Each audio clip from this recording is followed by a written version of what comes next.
Girl, it's what I heard. Allegedly, it's just the word. Allegedly, it's on the street. Allegedly, I sing to the beat. Allegedly, lee, lee, lee. Allegedly, lee, lee, lee. Allegedly, lee, lee, lee. Allegedly. It's time for the Allegedly show, and Child Kempire has come to us with all the tea about Erika Girardi's new lawsuit. I'm going to break it down for you in about 2 seconds. So this man with $27 billion died. Erika and Tom went down to Florida, pretended to be his pappy and his wife to steal his funds and lock his actual wife out. Erika, if you was going to be a widow, you could have been an actual widow and just led a peaceful life instead of farting with this fraud. But I digress. Tom used a fake passport because he was actually born in Italy and got it from the San Francisco consulate. I ain't surprised because we've heard about his untold fraud amongst the state of California, including the Bar Association, allegedly. I mean, he facing deportate now at 400. He had a real good racket going. So they saying Merrill Lynch Bank helped out Erika by taking the forged documentate. These people was giving out up to 25 debit cards for Erika and all her people, so that's why her Glam squad was so happy. They had cards to charge. Now it's making sense. But why did you need 27 billion when you were already running through 101 million? How much can you spend? Were y'all going into space? So Erika Girardi had a financial assistant back in 2018, and that's what she was using to move all this money around 16 states. Ooh, you going to jail now. But where are the criminal charges? Oh, he needed to steal these billions so he could pay off those settlements. That's why he went after the big tuna. And so Mauricio is involved because he helped sell them the Spelling Manor, which was a birthday present for Erika. And they were charging this dead man's account $30,000 in utilities for the Spelling Manor. And they was partying at the house. So Erika Girardi, aka Erika White, was secretly trying to sell the Spelling Manor and was stopped March 22nd of this year.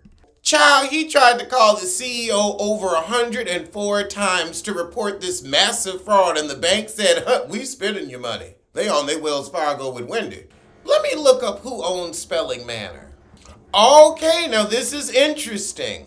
Who bought the Spelling Manor in 2019? So the property was sold for $120 million in 2019, rumored to be bought by Canadian multi-billionaire Daryl Katz, owner of the Oilers. However, according to the Wall Street Journal, it was sold to an unidentified Saudi Arabian buyer. And according to The Dirt, the buyer bought the place sight unseen. So we don't know who actually owns it. So this could be true. I just want to see how long this is going to take to suss out in court, because that heifer did something. Allegedly, but she did something.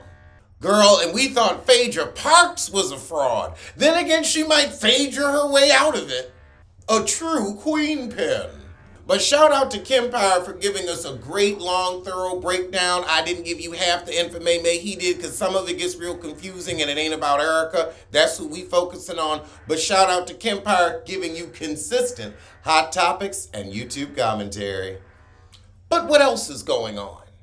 Paul Anka is still touring at 80? He don't look bad for 80. I just don't know if I'd want to be doing this at 80. Maybe once a year. But at 80, I want to be like my grandparents. In the house yelling at the TV. Oh, Lord, we got to talk about Kevin Hart again. Hold on, let's let the toilet stop running. I'm hoping you're not hearing it. My computer's on the toilet. Oh, if you could hear how loud it was out there, you couldn't hear me. However, he's on his podcast talking to Channing Crowder, and he says him and his wife go to nudist colonies. And Kevin Hart is so shocked. Kevin Hart, just because your penis is so small you don't want to show anyone, doesn't mean that's everyone else's life story. Because I would go to a nudist colony just to see Kevin Crowder. I wouldn't turn my TV on to look at you. Well, maybe not Channing's face, but definitely from the neck down. He's a neck down. Takashi 69 girlfriend says an STD is worth catching if it's from her man. Wouldn't the STD let you know that ain't your man? Or that ain't a man you want to be your man? The whole rule is don't bring home no diseases and no babies. You ain't never heard that. Where your aunties? Your auntie should have filled you in. Beyonce's album is leaked early, but I ain't looking for it. I'll wait till it come out on YouTube. I don't even pay for Spotify no more. I'm like, I pay for YouTube Premium, and that way I ain't got no commercials on YouTube, so I can listen to music and download videos just like Spotify. Shoot, I ain't paying an extra $120 a year for what? That could be my pizza fund. Pizza's expensive out here. Girl, they wanted $25 for a medium. A medium. I mean, that was with delivery. I just walked my happy ass up and got a $5 slice. Tamar asked the public to name a better singer than Usher.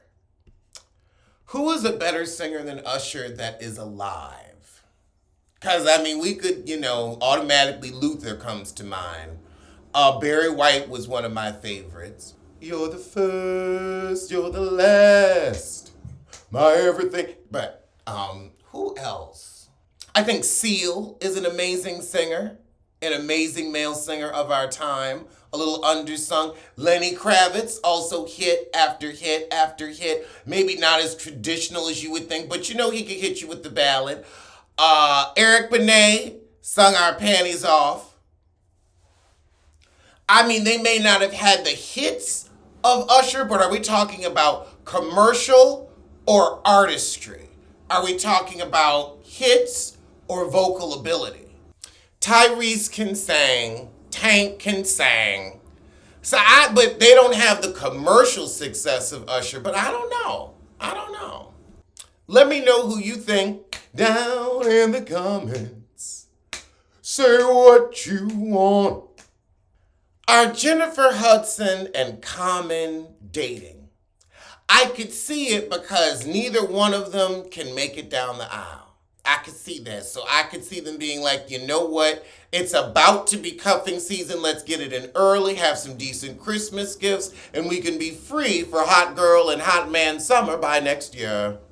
Oh, Patti LaBelle is going to be on the next episode of Drink Champs. I need to know when it's going to come out because I know 3 Cavassiers in. She is going to cuss out Aunt Ree. She's going to cuss out Aunt Ree. You know she is. And I want to hear some of her other opinions, like on Carry My Bags to the Hilton. Oh, it's going to be out Thursday on Revolt TV. Well, you will be getting a review on that. And now let's get National Geographic with it and give you some moose news. Now, girl, this is bad. Nene Leakes is hoping that Kathy Griffin will help bolster her Bravo lawsuit, according to Radar Online. While a judge has given both sides until August 19th to negotiate the dispute, Leakes is busy trying to recruit a heavy hitter with the lawsuit, Kathy Griffin, one of the first ever Bravo stars. Long before The Housewives, Kathy had her hit show My Life on the D-List, which I watched, and put Andy Cohen on the map at that time when the network was still a startup. Kathy knows everything about Bravo and Andy. She was there from day one and saw how that machine operates. Real Housewives of Atlanta producers recently met with several high-powered Beverly Hills attorneys, and they plan to meet with Kathy Griffin next. They added she knows there are others who claim they haven't been treated right by Andy, and she just has to get them to be brave enough to speak, knowing they'll never work in television again. Another source said that most celebrities associated with the network are refusing to help Leakes, but if Griffin agrees to be a witness, the floodgates will open up. I'm sorry, honey. I am a Kathy Griffin fan. A lot of my comedy, started with Kathy Griffin. I actually met her. She was very nice. She was very encouraging. I don't have anything bad to say about the woman. I respect her art. However, after she pulled that stunt, people ain't really messing with her. And I don't see her opening up a floodgate. I see her making you look like a fool. That is the last person I would attach myself to, not because of who she is, but because of others' opinions about her. Like, we all got one friend that, like, everybody knows is a little messy, but we see their good side too. That's Kathy. That's Kathy. You don't bring that person as a character witness. That ain't who you bring, girl. That ain't who you bring. Like kids on a time during a cruise, just don't belong. Just don't belong. All right, well, those were today's top stories from this bottom, so I'm going to see you soon for something. Alleged what? Alleged who? Allegedly, allegedly. Don't blame, don't sue. Allegedly, allegedly, allegedly.